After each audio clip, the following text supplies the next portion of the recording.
Hey Aaron, how's it going? Hello, Carol. I'm doing just fine. Just been relaxing at home. Why do you ask? I wanted to have a chat. Or more like a request actually. A request? You know the wedding next month, right? I want you to not come. Excuse me? I want you to skip it, Aaron. What? Are you joking? How could I skip my own wedding next month? I'm the groom, aren't I? A groom not attending his own wedding? That's unheard of. This is no joke, Aaron. I'm serious about this. What? You're seriously asking me to skip my own wedding? Me, the groom, my wedding? Yes, I am. I understand this is a lot to ask. Hold on a second. Why would I have to skip it? Why, with just a month to go before the wedding? You need to explain this to me. Yes, I suppose I should start from the beginning. Firstly, we found out yesterday that my daughter is pregnant. Wait, what? Betty is pregnant? She said she was feeling unwell, so we took her to the doctor. She's 3 months along. But here's the thing. According to Betty, you're not the father. Excuse me? The father is a boy named Mark. A family friend we've known for years. Betty's childhood friend, to be exact. She's pregnant with his child. What are you saying? Did Betty cheat on me with this guy? That's a harsh way to put it. They were dating back in middle school. They became distant when his family moved away before high school, but then, Mark moved back here about 6 months ago. It seems they rekindled their old relationship. What do you mean they rekindled their relationship? She's engaged to me. Calm down, Aaron. Here's the thing. After all that, she ended up getting pregnant. Betty wants to have a wedding with Mark. He's her first love, her first boyfriend, and now the father of her child. As her mother, I want to support my daughter's wishes.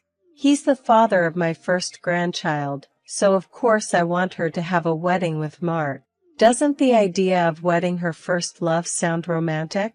So Aaron, will you please not attend the wedding? I have no idea what you're talking about. So what you're saying is that, because she's pregnant with this guy's child, she's breaking off our engagement and planning to marry him? No, you got it all wrong. I'm saying she'll get married to you, not to someone else.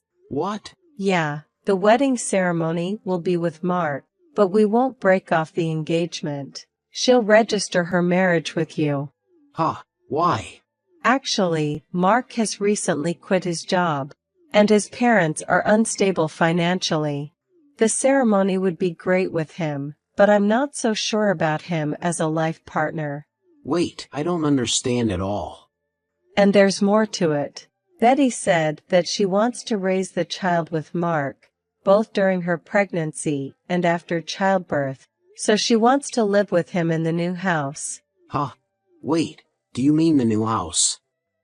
The one that Betty and I were supposed to move into at the end of this month? Yes, that's the one. She said that she wants to live there with Mark and their child as a family of 3. So, she'd like you to either stay in your current apartment or move to another one if that's not possible. Hold on a second here. So, I'm not only being robbed of my wedding ceremony but also the new house? I'm the one who's paying for both the wedding and the new house, you know. I even took out a loan for it. Don't be so petty about money.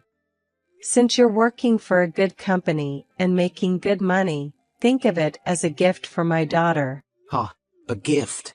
For the wedding and the baby shower. Anyway, that's the situation. For the sake of my daughter, the baby in her belly, and their father, please give up the wedding and the new house. I'll let you register the marriage. Wait, hold on a second. Do you realize what you're saying? I do. There's nothing complicated about it, right? Of course, you'll be her husband in the eyes of the law, so naturally, you'll pay for my daughter's living expenses. And you'll take care of all the child support for the baby she'll give birth to. You're becoming a son-in-law to our family. So as a husband, support your wife and my grandchild. Are you serious about what you're saying? Are you okay? I'm actually worried now. Are you seriously serious? Am I saying something strange?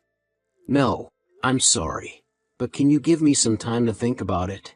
I want to talk it over with Betty, too. There are a lot of things we need to prepare.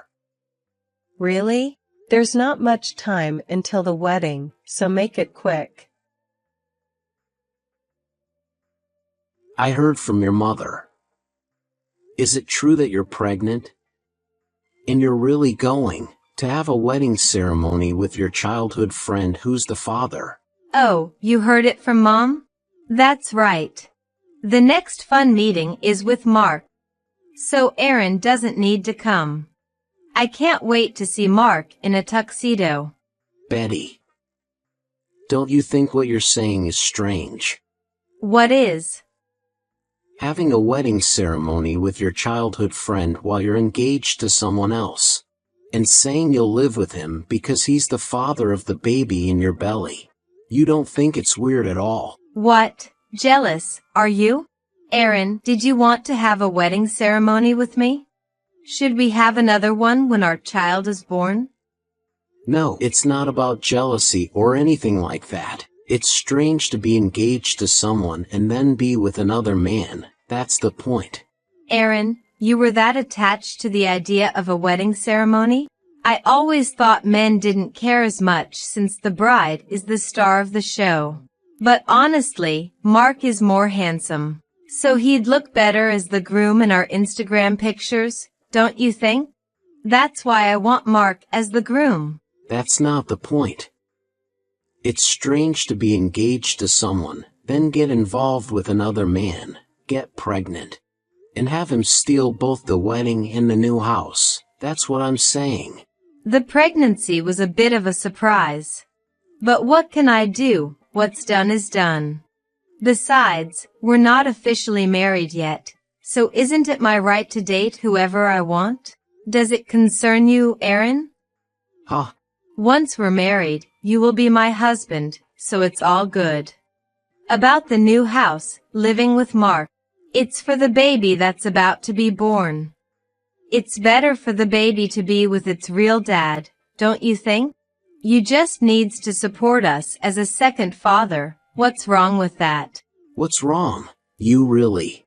Oh, speaking of getting married, my dad said he wants you to help more with our family business. What? Aaron, you're already helping out with our family business on your days off and after work, right? Once we're married, you'll be part of the family. So my dad said he can trust you with more responsibilities. He's thinking about expanding the business, so do your best. Wait, what is that? What do you mean, trusted with? I've been helping out with the family business out of kindness as your fiancé.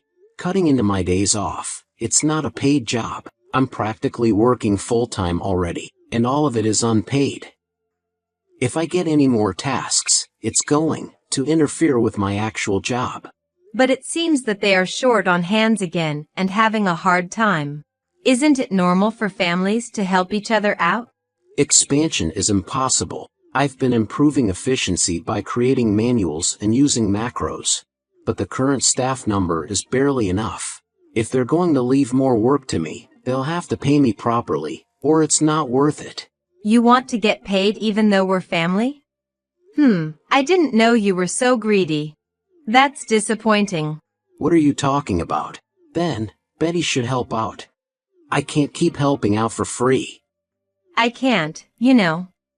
I don't know anything about my dad's work. And I'm pregnant now? You are a man, so it's normal for him to work hard. I'll do my best with housework and raising the child. So don't be so narrow-minded and do your best, okay? For me, the baby, and Mark. Narrow-minded. Ah, fine. This conversation is going nowhere. Just do what you want. I don't care. I'll do what I want too. Really? Well, if you're okay with it, then good. Oh, I'll introduce you to Mark next time. No, it's fine. I need to sort things out, so just leave me alone for a week.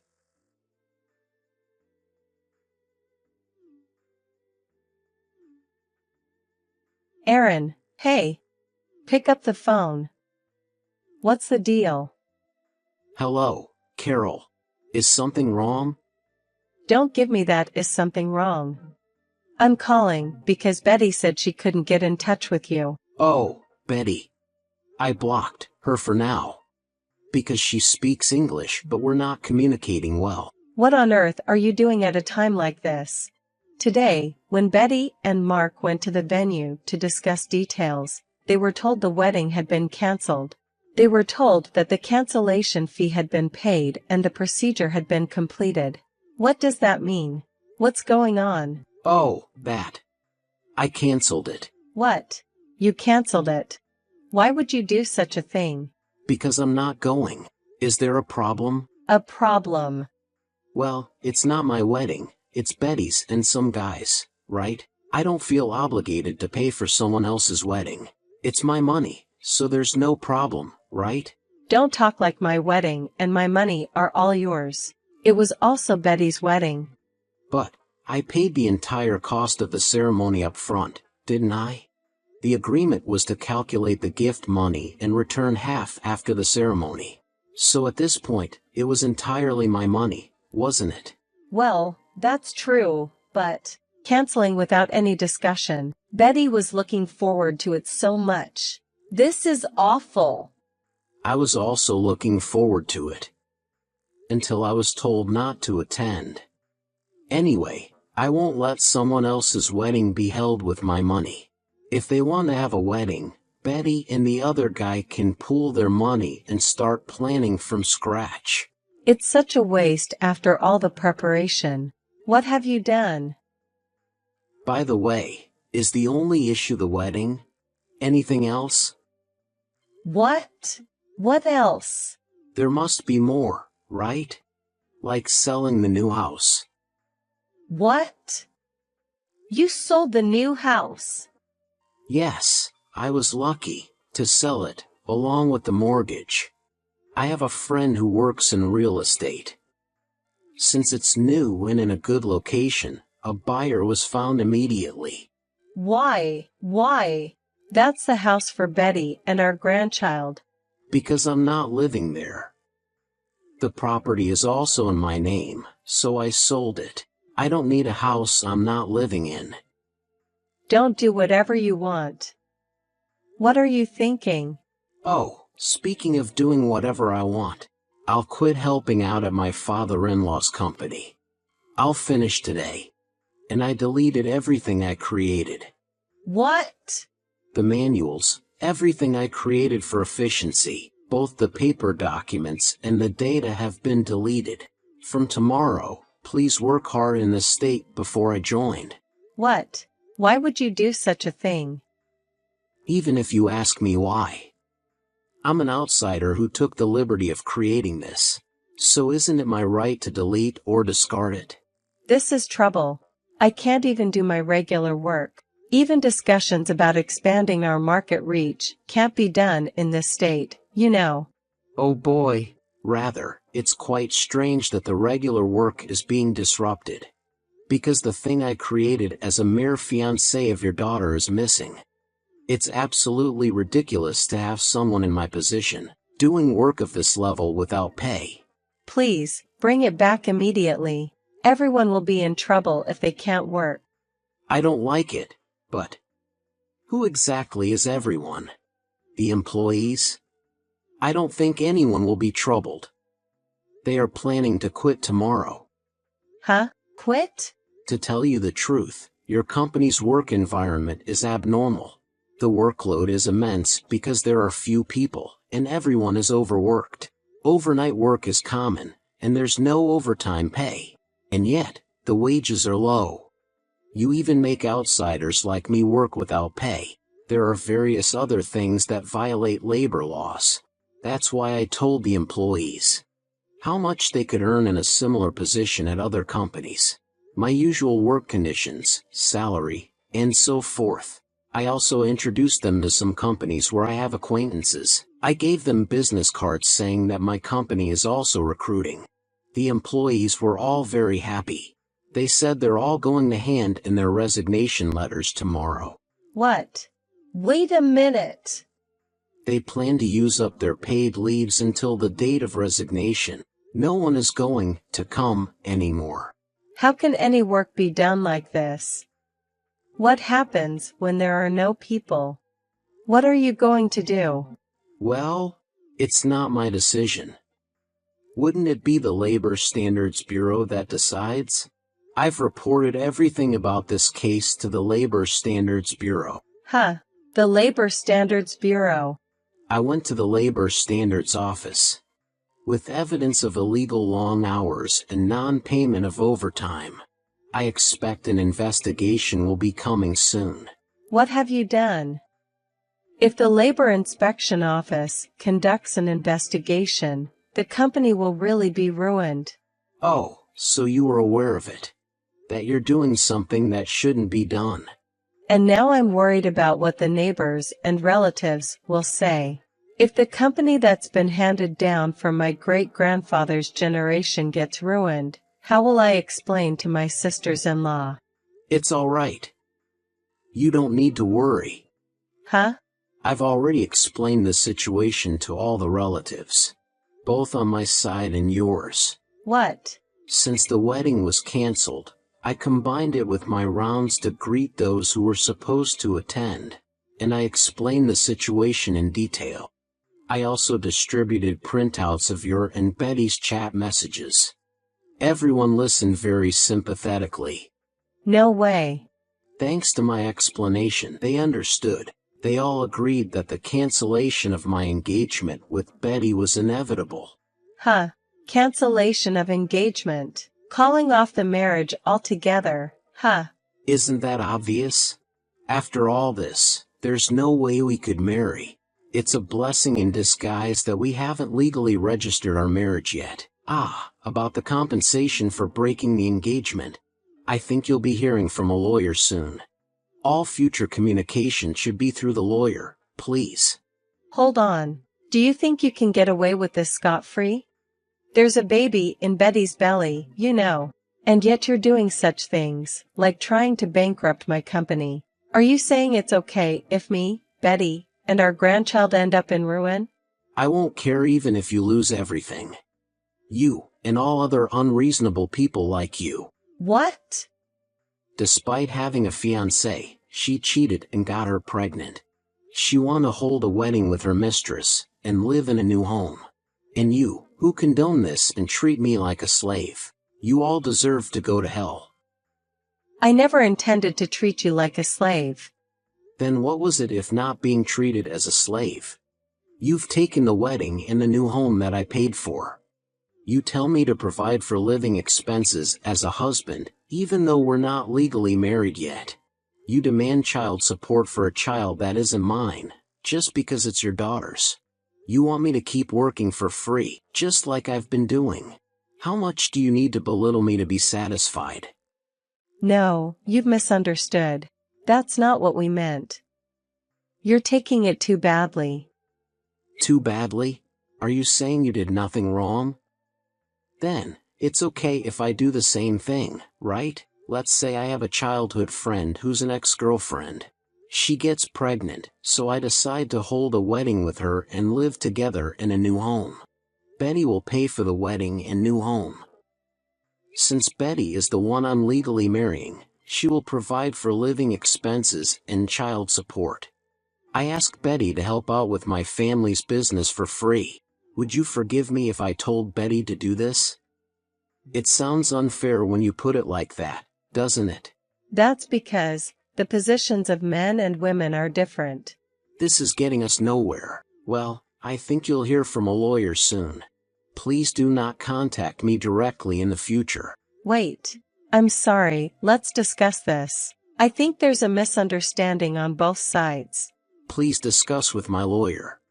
By the way, I did a little research, and it turns out that Mark, the man she cheated with, is married. And he has 3 children. What? What? Well, that's it. Goodbye. After that, I immediately blocked all contact from Betty's side. I had the lawyer, who was introduced to me by my boss, act as my barrier. A few days later, at the scheduled meeting, Betty and her mother made excuses like I was just depending on you because you were going to be my husband. And her father poured fuel on the fire by saying I reported you to the labor board too, so we're even. Mark just kept bowing to his wife, whom I had called, making my parents extremely angry. The lawyer took them to task, and in the end, I claimed $7,000 in damages from Betty, including the cancellation fee for the wedding.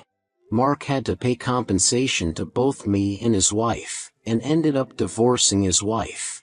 They came crying and begging, but I issued a restraining order and cut ties. Since then, Betty's father's company has gone bankrupt due to investigations by the labor board and lawsuits from former employees claiming unpaid overtime. They tried to ask for help from their relatives, but they were completely shunned. They had to let go of their family home and land, and are now living together in a shabby apartment. They haven't been able to get in touch with Mark since that meeting, and Betty doesn't know what to do with the baby and has been crying all the time. They send letters via the lawyer saying please help, but I ignore them, thinking it serves them right. All I can do is hope they will live honestly without preying on others. I was a bit depressed about my lack of discernment, but thanks to the comfort from my parents, friends, and colleagues, I've been able to bounce back and live as before. I'll do my best to improve myself so I can forget about those awful people and meet someone better.